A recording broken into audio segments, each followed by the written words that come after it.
In My Hero Ultra Rumble, every character is designed to excel in a different way. With unique abilities and playstyles across the roster, no two characters play quite the same. That said, not all characters perform equally well. As the game evolves, some characters struggle more than others to keep up with the current state of the game. My name's Yestermorn, and in this video we're going to take a look at the top 5 worst characters in My Hero Ultra Rumble as of the start of Season 15, based on how consistently they perform in real matches. This doesn't mean these characters are unplayable, and it doesn't mean you can't succeed with them, but relative to the rest of the roster right now, these are the characters that have the hardest time finding consistent value. If you enjoy these kinds of rankings, consider liking the video or subscribing. I post new Ultra Rumble content regularly. With that out of the way, let's get into the list.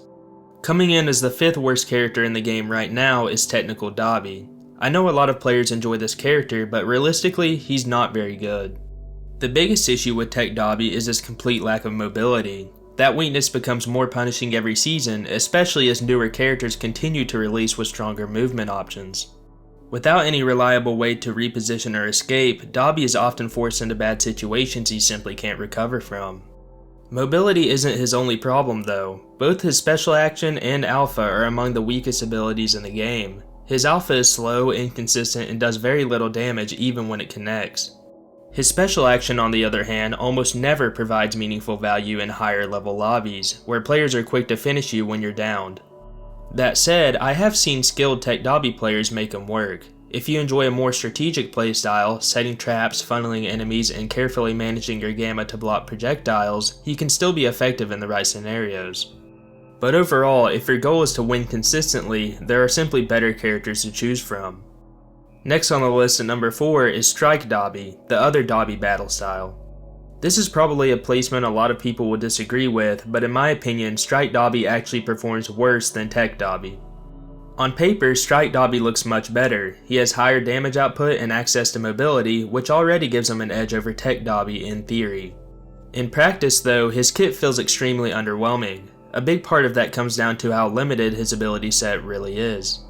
Strike Dabi essentially revolves around his gamma. It buffs his other abilities while slowly draining his HP, and can occasionally deal damage or block projectiles if timed well. The problem is that it's inconsistent, and outside of that buff window, his kit really falls apart. When gamma isn't active, both his alpha and beta feel weak and unreliable, and even when they are buffed, they still don't have a whole lot to offer. His mobility comes from his beta, which many players point to as an overpowered ability. Personally, I don't think it's very good. The grab can be inconsistent and difficult to land, and even when it does connect, you're locked into a long animation that leaves you wide open to getting punished by the enemy team. On top of all that, Strike Dabi suffers from the same issue as his technical variant, one of the weakest special actions in the game. I know this is a take that a lot of people won't agree with, but at higher levels of play, Strike Dabi just doesn't provide consistent value. His kit is too risky, too dependent on his gamma, and too easy to punish compared to other characters. At number 3 is Mount Lady, and this is a character most players agree is in a rough spot.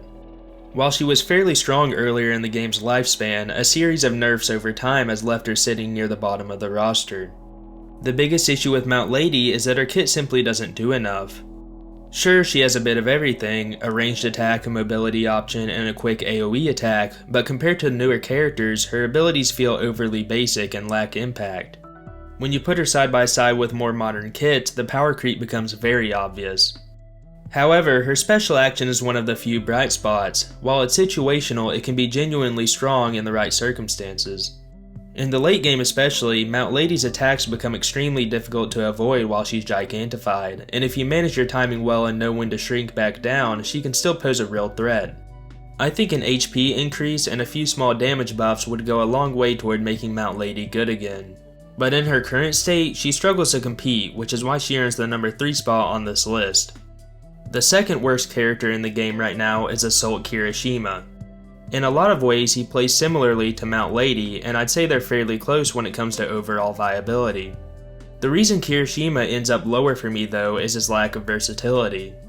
Unlike most characters in Ultra Rumble, Assault Kirishima doesn't have any kind of ranged attack, which is a major disadvantage in a game where mid to long range engagements are so common. His mobility also leaves a lot to be desired. While his horizontal movement is decent enough, his vertical mobility is pretty limited, making it difficult for him to reposition.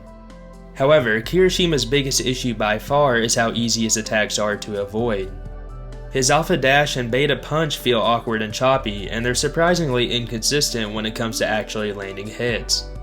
His gamma is more reliable than the rest of his kit, but even that ability is highly telegraphed and easy to dodge once opponents know it's coming. In my experience, Assault Kirishima often manages to land 1 or 2 solid hits at the start of a fight, dealing respectable damage. But once the enemy team starts focusing him, his effectiveness quickly falls apart. His damage doesn't matter much if he can't apply it consistently. The only thing really holding Assault Kirishima together is his massive 400 HP health pool. Outside of that, he struggles in most engagements, which is why he ends up as the second worst character on this list. Lastly, at number 1, the worst character in Ultra Rumble as of Season 15 is Twice. This is a character that's been struggling for a long time, and unfortunately, nothing about the current state of the game has helped him improve. The core issue with Twice is that his kit simply doesn't offer enough. For a rapid character, he has surprisingly low mobility. His gamma is his only real movement option, and even that feels weak compared to the mobility tools available to other rapids. More than anything, Twice is completely dependent on his clones. That dependency would be fine if they were reliable, but they aren't. His beta clones go down in a single hit, and even his special action clones don't last long once a fight breaks out. With how many wide-reaching, multi-hit, and lingering abilities exist in the game right now, Twice's clones are deleted almost instantly in most engagements. The one thing Twice does have going for him is his damage. When he manages to keep a clone active, he can actually put out respectable damage for a rapid character. The problem is that both he and his clones are far too vulnerable for that damage to matter consistently. In the end, Twice is a character that demands too much setup, too much positioning, and too much risk for a payoff that really isn't worth it.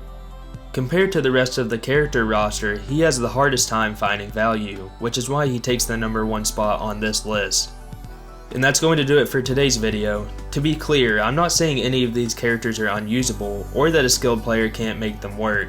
These are simply characters that, on average, have the hardest time keeping up in the current state of the game.